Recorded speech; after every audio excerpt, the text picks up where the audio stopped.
Hey guys, so this is the follow-up video where I'm going to be talking about how I lost the weight that I lost during my body transformation.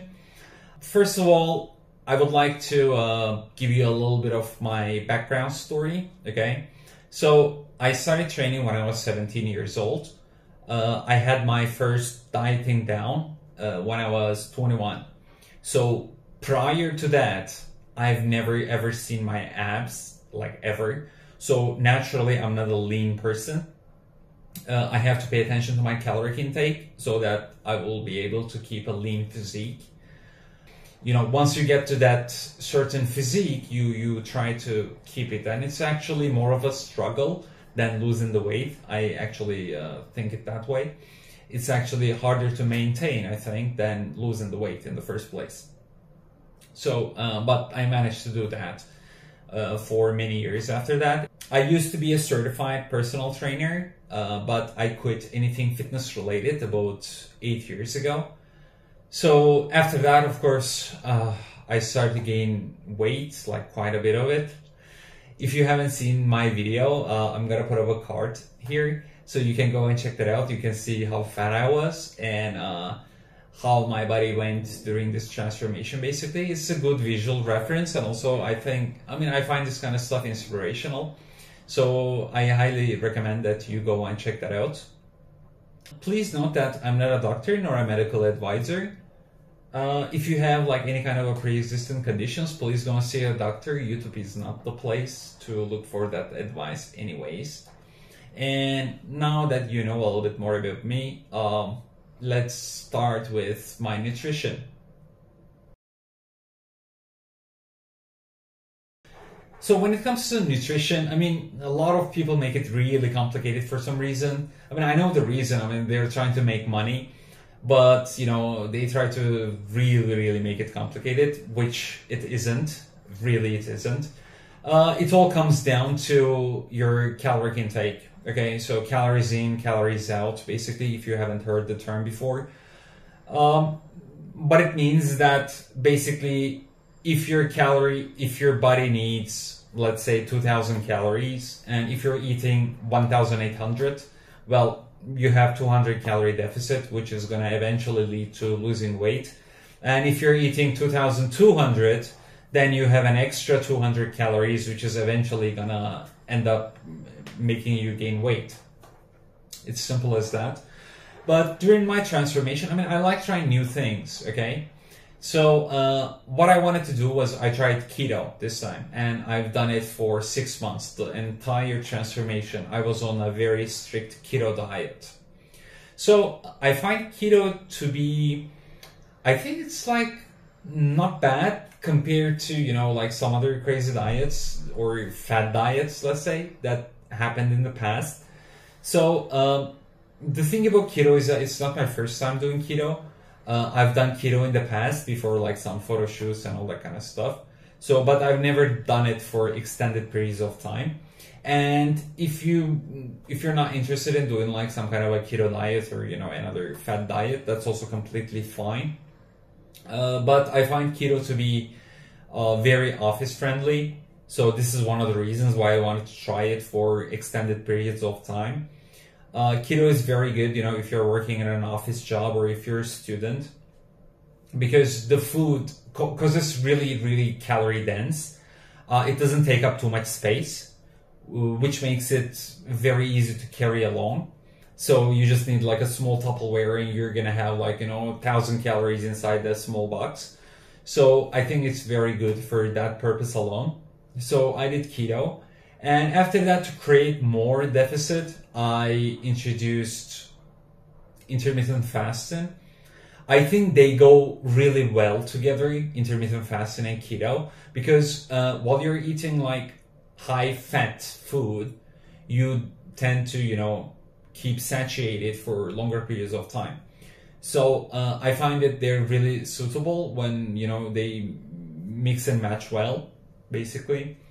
So I introduced intermittent fasting after about like a month or so into my keto diet. So I did 5 months of intermittent fasting.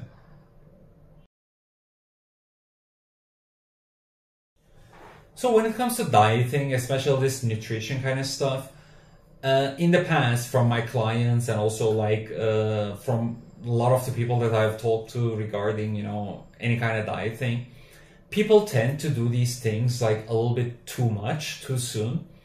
And I think that's the biggest mistake that you can ever make if you're especially attempting for a body transformation. Like if you're trying to lose like any kind of weight, like I would say maybe over 10 or 20 pounds, or in terms of body weight, maybe like anything over maybe like 10% of your entire body weight, 5 to 10%, and anything above that. If you're trying for something like this, then the main goal has to be a sustainable diet, because losing the weight, I think, is a lot easier than maintaining the new weight that you're going to be at. So your goal, even before you start the thing, your goal has to be the maintaining the new weight you're going to be at. So always approach any kind of a diet with this kind of a mindset, so that things become actually easier along the way. When it comes to keto and intermittent fasting, I also see the same thing that people do. Of course, I mean, when it comes to keto, because it's a restrictive diet, you're literally restricting a whole group of foods, which is basically the carbs. So you have to go like from day one. So before you start a keto diet, especially if you're serious about it, make sure that you prepare beforehand. So you shouldn't have like any kind of carbs at home. You should have your keto foods that are keto friendly at home, basically prepared beforehand.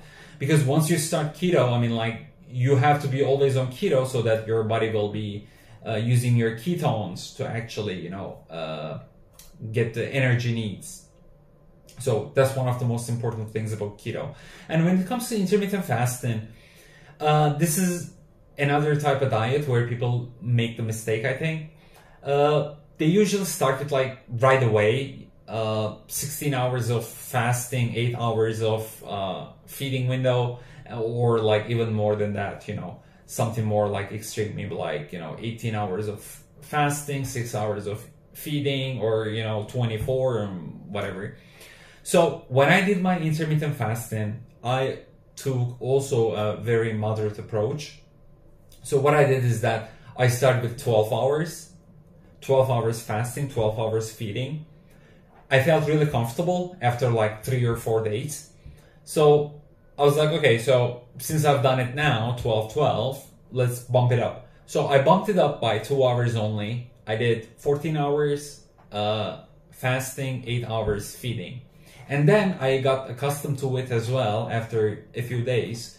And after that, I switched it to 16 and 8. And after 16 and 8, I kept it at 16 and 8. I didn't go like any further. But in my last few months, I started incorporating 24-hour fasting periods on Sundays, basically. So this is what I did. And in the very beginning, I only did like once a month. And then I moved it twice a month. And then my last month, I actually did it every Sunday. So that was pretty much it. I mean, like, it's nothing complicated.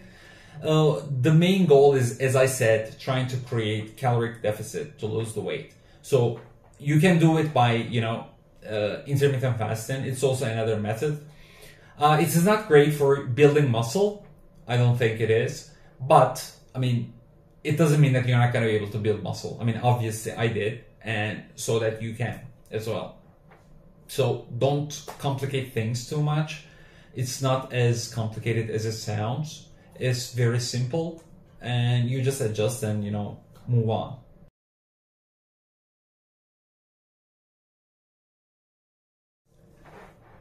There's one thing I really want to mention, which is calorie counting. So people usually tend to ask like, oh, you know, did you count your calories? How much did you eat, etc. So when it comes to like calorie counting, the whole purpose of counting calories is that basically when you get to a weight loss plateau, which means that you're not losing any more weight, You can break that plateau by doing basically two things. One, you either decrease the amount of calories you're taking, or two, you increase your energy expenditure, okay, by introducing more cardio and whatnot. So when it comes to calorie counting, is that something necessary? No, not really. But if you're not counting your calories, then you need to be very strict with your diet. What do I mean by strict? If you're eating like certain amounts of food, okay, you basically make those your staples in your diet, okay? So for example, like when I was doing keto, right? So my morning breakfast, basically my first food, it was always the same, never changed, okay? So your second meal, third meal, basically, you make those like staples. And after that, once you make those staples, you can test it out for a week, two, see what's your body weight like, whether you're losing weight or gaining weight or you're still keeping it the same. And once you can do that, you really don't need to count your calories anymore. Why? Because you can adjust your food based on, you know, what you've been consuming in the past, okay? So that's basically the whole thing about like counting calories. So when I was doing like for my keto, in the very beginning, I approximately estimated how much calories I should be eating, okay? So I prepared myself certain type of food that I actually enjoy eating. And then what I did, for example, I literally did like very simple things. For example, I was eating like 5 eggs, whole eggs, okay? I took out one when I reached weight loss plateau. Or I did the same thing with my cardio, okay? So for example, I was doing like cardio for like 20 minutes, right? I bumped it up 5 minutes to, you know, continue losing weight. So it's nothing complicated. It's just more like, think about it like progressive overload. And I'm going to talk about progressive overload in the next section, where I'm going to be talking about like training anyways. So that's pretty much it. I mean, it's really nothing too complicated. You just need to get used to, and you need to set your mind to a certain goal and then just keep forward basically.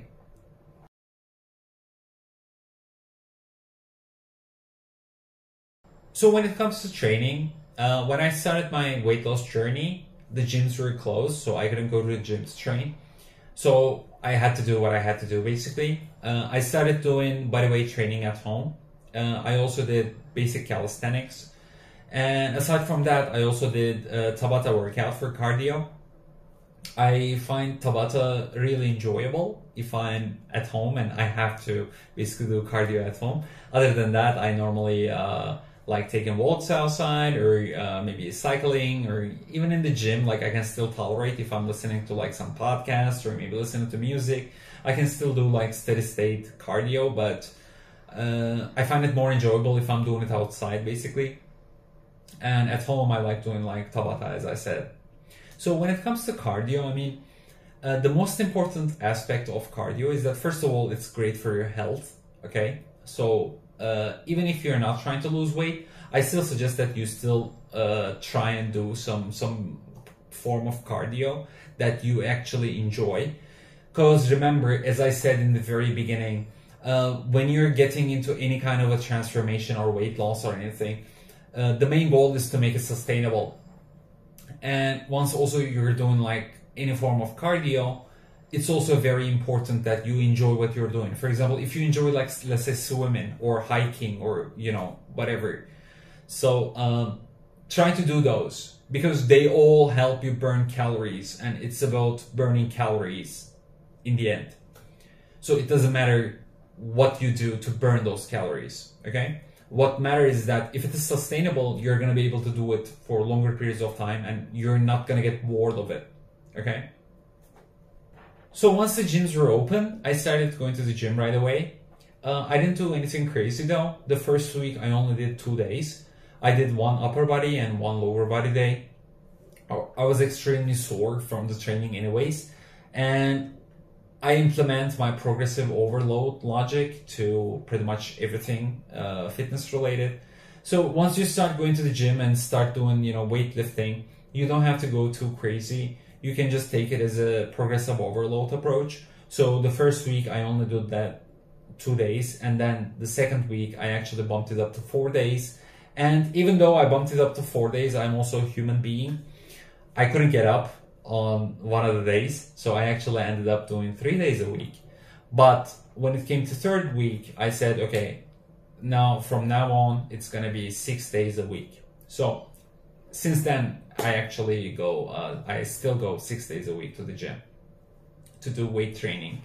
The reason why I do 6 days a week is that, first of all, it becomes a daily routine kinda. So I actually enjoy that. It becomes part of my day, not like something extra. So I find it really helpful when it comes, when it becomes like this kind of a part of your day. It just becomes something like, eating, drinking, or, sleeping, basically. So basically I get up at 5:30 a.m. in the morning. The gym opens at 7 here, so that's why I wake up at 5:30. I have my first meal. After I have my first meal, I go to gym. I train. After I finish training, usually about by 8 a.m. I take my shower there, I change my clothes, I go to work, and then, that's it. So I like training in the mornings very much. I don't know if it's like a personal thing for me, but it's just what I like about morning training is that once you've done it, in the morning, early morning especially, before everything else, you don't have to think about it the rest of the day. So I find it really good in that way, and that's why I always try to go to gym at early mornings. So with my weight training, I don't do anything crazy. What I do is that I train every body part twice a week. I train my legs on Tuesdays and Fridays. I found it to be better. The reason why I find it to be better is that less people train legs for some reason on Fridays and Tuesdays, at least at the gym I go. So that's why I switched my leg days to Tuesday and Friday. So it's more like a push legs pull kind of routine that I follow. I don't really train arms. I find it that, while you're doing, your chest, your shoulders, or your back, you actually train your arms quite a bit. If you want to train them extra, it's also fine. I train my cals. That's one of the things that I like doing. So I do it like twice a week. And aside from that, there's nothing crazy really. That's pretty much it.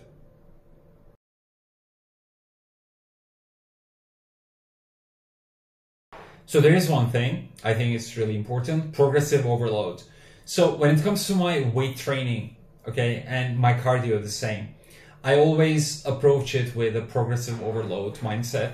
So what I do is basically I actually keep track of it here on my phone. I'm gonna try to put it like on the screen as well, so you can actually see that I actually track my weight and my reps on every workout. So that's one of the things. And the same thing applies to my cardio too. So when I'm doing cardio, I also take progressive overload approach. So for example, let's say if you're tracking your steps, okay, let's say you started doing with 5,000 steps, right? So the first week you do 5,000 steps, and the week after, for example, you do 5,500. The week after you do 6,000, and basically keeps going on and on. So this is what I like to do, and with my weight training as well. If you're trying to build muscle especially, this is the way that you should be doing, because otherwise you're not going to be able to build muscle if you don't give your muscles a reason to grow, basically. The whole point of progressive overload is to give a reason to your muscles so that they will grow. If you keep doing the same things, the muscle's going to be like, oh, okay, I'm doing fine anyways, and then we are not actually asking for anything more than what we normally do, so they're not going to have any reason to grow. So that's why progressive overload is something really important, and you should always track your weights and your reps when it comes to weightlifting. So there's one last thing I really want to mention is the diet breaks. So you've seen my body transformation. It's a 6-month body transformation where I lost 60 pounds of weight basically. So I haven't taken any kind of diet break during that time. But you know, in the past when I had to like transform my clients or when I talk to other friends and so on, I always recommend that they take diet breaks. The reason for that is you let your body adjust, and your mind especially, you give your mind a break and you give your body time to adjust to the new weight. So, and also you can reset your metabolism as well if your metabolism is like getting too slow. So I haven't done those in my own transformation. The reason being that, first of all, I know what I'm doing. So I'm experienced in this kind of stuff. So I didn't feel like I need to take a diet break. And second of all, I really have a strong will. So if I set myself a certain goal, I'm going to go and accomplish it no matter what.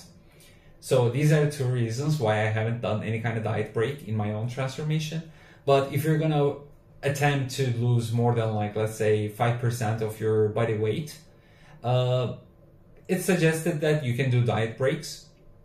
It will let your mind rest a little bit, and also your body will adjust to the new weight that you're at.